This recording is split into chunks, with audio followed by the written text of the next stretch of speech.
Superman a failli disparaître. Dans les années 80, il est au sommet de sa gloire avec 3 films et des effets spéciaux au top. Ouais, bon, pour l'époque, hein. Ok, le troisième volet, plus comique, a moins convaincu, mais ça reste une énorme franchise. En 1985, une société de production rachète les droits pour faire Superman 4, le face-à-face, une des pires suites de l'histoire. La production démarre très mal. À cause d'une mauvaise gestion financière, le studio coupe la moitié du budget. Les scénaristes doivent réécrire le script en vitesse et tentent de faire écho au contexte politique de l'époque, sans vraiment y arriver. Pour lutter contre la course à l'armement entre les États-Unis et l'Union soviétique, Superman décide tout simplement de récupérer des missiles nucléaires, de les mettre dans un grand filet et de les jeter sur le soleil. Voilà, bon, fallait y penser. Hein. Rajoutez un vilain à l'origine plus que douteuse et vous obtenez Nuclear Man. Créé à partir d'une mèche de cheveux de Superman, envoyé dans le soleil, il revient sur Terre, se bagarre avec notre héros, beaucoup, trop de fois, jusqu'à être finalement vaincu. Avec son apparence, il est encore aujourd'hui la risée d'internet. Sa voix est horrible, tellement qu'elle est modifiée pour la sortie au cinéma. Bon, même si la plupart du temps il grogne, avec seulement 11 vraies répliques. Vu le budget, l'aspect qui trinque le plus, c'est la post-production. Si dans les premiers films les effets spéciaux étaient convaincants, ici c'est du grand n'importe quoi. Certains plans de vol sont recyclés, seul le fond est modifié pour nous donner une sensation de différence. Les incrustations sont clairement visibles, dans l'espace on les voit carrément marcher dans le vide. Et quand on pense avoir tout vu, on a le droit à Superman qui répare la grande muraille de Chine en faisant apparaître des breaks avec ses yeux. Oui, ça existe. Une fois le film terminé, le montage validé, les producteurs décident finalement d'en couper 45 minutes pour les utiliser dans un Superman 5 qui ne verra heureusement jamais le jour. Pour cause, le 4ème volet est un échec total, même s'il parvient à générer 36 millions au box-office, il est moqué par tout le monde, remportant même le prix des pires effets spéciaux aux Ready Awards, et c'est mérité. Le truc c'est que ça signe presque la fin de Superman au cinéma, plus personne ne veut tenter de reprendre la franchise de peur de reproduire le même fiasco. Une édition spéciale des comics est éditée pour tenter de rabibocher les fans, en vain. Faudra attendre presque 20 ans pour le revoir sur grand écran. Et c'est pas le seul ayant souffert d'une suite horrible. À peine 10 ans après, c'est l'autre représentation de DC qui en prend pour son grade, Batman. À l'origine, Tim Burton récupère la franchise en réalisant les 2 premiers films, proches de ce qui est dans les comics. Ça marche, pour tout le monde, c'est à ça que doit ressembler Batman au cinéma. Pourtant, Warner met de côté Burton après la sortie du second film. La raison, l'échec de la vente des produits dérivés. Jugé trop sombre, le merchandising peine à se vendre. Pour monter la pente, Warner s'allie au plus grand fournisseur de jouets pour enfants, McDonald's. S'assurant un marketing idéal auprès des jeunes, il faut repenser toute l'esthétique des prochains films collée aux couleurs joviales de la marque. Ils font alors appel à Joel Schumacher, qui a une seule consigne, rendre le film family friendly. En 3 ans, il sort 2 opus à des années-lumière de ce qu'avait pu faire Burton. Des personnages complètement barrés, des gags à la limite du ringard et des visuels qui rendraient jaloux des iguales. Le premier profite du succès des précédents pour intriguer le public. Le second, c'est notre histoire. Batman et Robin, sûrement le nanar ultime, on s'en rend compte dès les premières secondes avec une séquence d'introduction troublante. Les bas de tétons sont d'ailleurs moqués par internet depuis la sortie. Inspiré des statues gréco-romaines, Schumacher voulait rendre les costumes les plus réalistes possibles. Au lieu de ça, ils sont repris, détournés pour le plus grand plaisir des fans. Pourtant, sur le papier, il y avait du potentiel. Batman et Robin doivent lutter contre de nouveaux vilains qui menacent Gotham, Mr. Freeze et Poison Ivy. Les deux ont une backstory correcte. Le premier, un scientifique qui cherche à sauver sa femme en utilisant l'énergie contenue dans des diamants. La seconde veut se venger de Wayne Enterprise qui a testé sur elle des toxines. Sauf que non, ça ne fonctionne pas. Tout le monde cherche à jouer plus mal que son voisin. On a déjà parlé des méchants dans une précédente vidéo, mais même chez les héros, rien ne va. George Clooney propose une version de Bruce Wayne en total roue libre, alors qu'il risque de perdre sa figure paternelle, Alfred, il ne semble pas du tout concerné, plutôt prêt à nous vendre son meilleur café. Et il a des gadgets pour tout, c'est juste ridicule. Chaque nouvelle séquence, il nous sort un objet complètement improbable. Sans parler de l'esthétisme, dans les années 90, beaucoup de blockbusters américains proposent des visuels éclatants, bourrés de couleurs. Donc en arrivant en salle en 97, le public sature. Ça ressemble juste à une mauvaise parodie. On rajoute quelques bruitages et voilà, ça ressemble à la série des années 60. Nominé dans 11 des 12 catégories des Razzies l'année de sa sortie, Schumacher et Clooney se sont depuis excusés de ce qui est pour beaucoup la pire suite du Chevalier Noir. Les suites qui ont ruiné ces films cultes. Tiré d'un roman, le chef-d'œuvre de Spielberg raconte les attaques d'un grand requin blanc sur une station balnéaire des États-Unis. L'histoire aurait pu et dû s'arrêter là, mais face à un énorme succès, Universal veut produire plusieurs suites. En 12 ans, 3 nouveaux films viennent s'ajouter à la liste et les retours sont mitigés. Le deuxième ne s'en sort pas trop mal, il reprend ce qui a fait la force du premier, mais à partir du troisième, c'est la catastrophe. À l'origine, les scénaristes envisageaient même une parodie, Les Dents de la Mer 3, Humain 0. Le script est écrit, mais Spielberg, qui avait pourtant quitté le projet depuis le premier, il est moyen chaud de voir son œuvre tourner en ridicule et donc Universal refuse. Un homme, Alan Landsberg, va alors tout reprendre en main et absolument tout casser. Alors déjà, en fait, il y connaît rien en cinéma, c'est un producteur de télévision spécialisé dans les documentaires animaliers. Il veut faire de ce troisième opus un projet télévisé, mais les studios refusent. Pour eux, il faut surfer sur la technologie en vogue à l'époque, la 3D. Plusieurs films en utilisent déjà, et même si ça reste encore à développer, ils ont été plutôt bien accueillis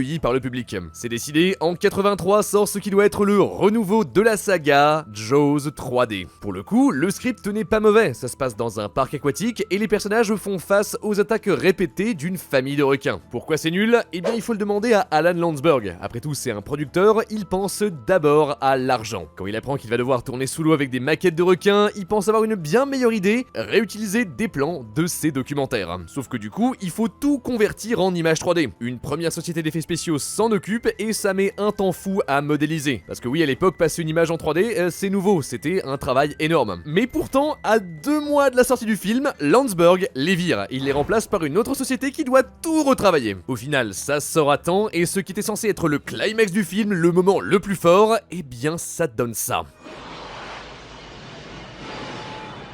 Depuis, un ancien de la société originale a publié sur YouTube le premier rendu réalisé par la boîte virée, et c'est franchement mieux. Là, tous les plans numériques sont horribles, ils détruisent toute l'immersion ainsi que la réputation des 2 premiers volets. Surtout, pour faire des économies, on s'est passé de John Williams à l'origine du thème culte, et donc la musique, elle est complètement claquée. Quand le film s'apprête à sortir, un dernier élément dérange le producteur, sa durée. Jaws 3D fait à peine 2 heures. Généralement ça va, mais non, on coupe 30 minutes pour faire plus de projections possibles par jour, l'argent avant tout. Sauf qu'il n'avait pas pensé à un truc. En 83, très peu de cinémas étaient équipés pour projeter de la 3D. Donc ce qu'on vient de vous montrer, c'est ce que les spectateurs ont pu voir à l'époque. Bon alors malgré tout ça, ça n'empêche pas le film de faire un assez beau score pour sa première semaine, avec 13 millions de dollars. Mais les dégâts pour la licence sont énormes. Universal le retire rapidement des salles de cinéma, absolument pas satisfait de la 3D, et on peut les comprendre. Des films cultes qui se sont fait ruiner par leur suite, c'est assez fréquent. Il y en a même un qui arrive à le faire juste avec sa séquence d'intro, c'est American Psycho 2. Pour rappel, dans le premier, on parle d'un businessman avec une allure parfaite, mais aussi psychopathe à ses heures perdues. On le voit donc tuer, égorger et massacrer la plupart des gens qu'il rencontre. Mais là où la fin est géniale, c'est qu'elle est ouverte. On ne sait pas si tous les crimes qu'il a commis sont réels ou bien seulement dans son imagination. Des années à spéculer, à théoriser, jusqu'en 2002 quand la suite débarque au cinéma.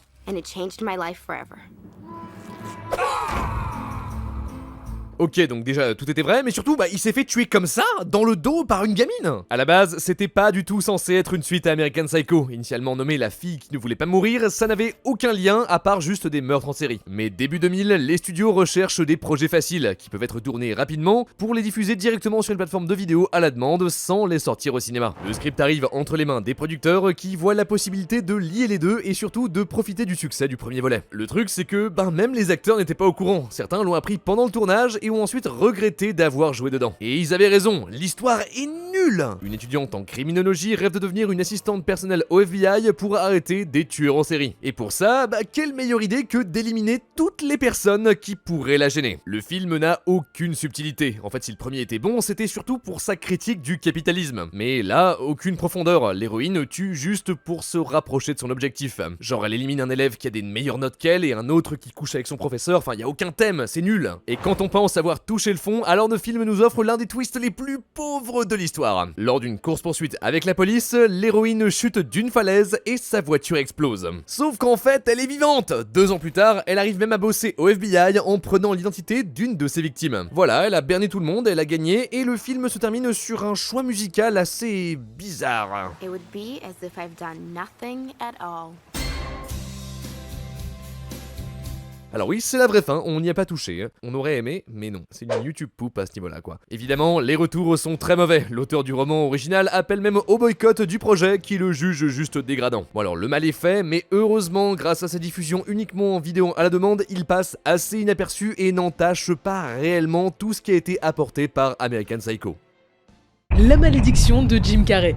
Dans les années 90, impossible de le manquer. Le visage de la comédie américaine apportant enfin de la nouveauté à un genre qui avait du mal à s'établir outre-Atlantique. Si bien qu'en 1994, il apparaît dans 3 films qui deviennent rapidement cultes, Ace Ventura, Dumb and Dumber et The Mask. L'acteur est sur le toit du monde, toutes ses prestations sont des immenses succès et l'année suivante, il enchaîne logiquement avec le second volume d'Ace Ventura, tout autant validé par le public. Chaque producteur veut sa part du gâteau et les suites autour de ses précédents films commencent à être envisagées. Rapidement, The Mask 2 est dans les tuyaux et tout le monde en est certain, ça va être un carton. Juste un élément risque de poser problème, Jim Carrey refuse de reprendre son rôle. Après avoir tourné la suite d'Ace Ventura, l'acteur décline toutes les propositions de sequel, reprendre un personnage ne lui offre pas cette challenge. La production se fait quand même, en 2005 sort Le Fils du Masque et c'est une catastrophe. 6% d'avis positifs sur Rotten Tomatoes, l'acteur principal devient détesté par tout internet, il va même jusqu'à produire un documentaire pour revenir sur le harcèlement qu'il a subi. À la base, The Mask, c'est l'histoire d'un homme timide, réservé, qui trouve par hasard un mystérieux masque. Quand il le porte, il devient un personnage de cartoon, doté d'un peu tous les pouvoirs qu'il veut. Le Fils du Masque, c'est sensiblement pareil, mais avec un bébé. Parce que le père portait le masque pendant la conception, l'enfant possède naturellement ses capacités. En parallèle, Loki, pas lui, mais l'autre, le vrai propriétaire du masque, est à sa recherche et veut récupérer l'enfant. Déjà que l'histoire est pauvre, alors le casting l'est encore plus. L'acteur principal, qui avait enfin l'occasion de faire ses preuves avec un premier rôle, se fait voler la vedette par un bébé digital. Même dans le peu de moments où il porte le masque, ses prothèses l'empêchent d'articuler son texte. À l'origine, son implication devait être plus importante, mais les producteurs ont coupé 38 minutes pour laisser plus de place au bébé et toucher un public très jeune. Loki sait pas mieux, censé être le méchant, il ne représente aucune menace. Pire, il passe son temps à se travestir pour tenter de s'approcher du bébé. Ouais, on l'a bien compris, c'est lui la star. Pour l'animation, c'est ILM, la société d'effets spéciaux de George Lucas, qui s'en charge. Pour avoir bossé sur Star Wars, Terminator ou encore Jurassic Park, on peut souffler, le film est entre de bonnes mains.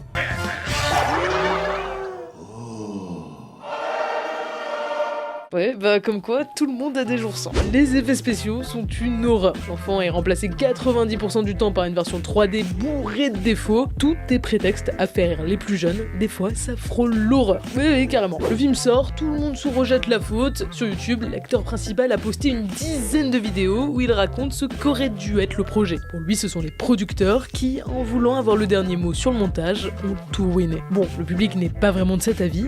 La réalité, c'est que l'absence de Jim Carrey a fait du mal. Difficile de passer après un tel monstre de comédie. D'autres ont essayé, de grosses pointures, pourtant ça a quand même été un échec. C'est le cas de Steve Carell, qui en 2007 est choisi pour le rôle d'Evan Tout-Puissant. Suite de Bruce Tout-Puissant, sorti 4 ans plus tôt, l'histoire d'un homme qui devient petit à petit un Moïse moderne, destiné à construire une grande arche pour sauver les animaux du déluge. Tous les moyens sont là pour que ce film soit un carton. Acteur bankable, aucune restriction d'âge et surtout un budget. C'est encore aujourd'hui la comédie la plus chère de l'histoire. 175 millions de dollars. 200 si on compte la communication. Le truc c'est qu'au même moment sortent en salle des blockbusters comme Pirates des Caraïbes ou Spider-Man 3. Il ne faut en aucun cas que le film se fasse concurrencer pour son lancement. L'équipe marketing a alors une brillante idée, faire une énorme campagne de pub dans les grands magazines chrétiens des US. Sûrement qu'il meurt d'envie de voir tourner en ridicule un événement majeur de la Bible. Spoiler, non. Outré pour la plupart, trouvant que ça donne une fausse image de Dieu, le film est même banni dans certains pays musulmans. Avec un mauvais démarrage comme ça, rien ne pouvait être pire. Pourtant, PETA, association qui lutte pour le droit des animaux, accuse les producteurs de maltraitance. Le réalisateur dément toutes les accusations, trop tard, la rumeur se répand et l'image du film en prend un sacré coup. En soi, c'est pas mauvais. Les effets sont bons, l'arche a été en partie construite taille réelle pour plus d'authenticité et souffre surtout de messages brouillons, religieux et écologiques qui sont balancés au visage des spectateurs sans réelle conviction et c'est dommage. À l'origine, les scénaristes écrivent un premier script qu'ils proposent à Universal, Brucifer. Jim Carrey reprend son rôle et pactise cette fois avec le diable pour retrouver sa femme. Jim était même d'accord pour le faire, malheureusement, les studios refusent, privant de ce qui aurait pu être aujourd'hui un film culte pour toute une génération.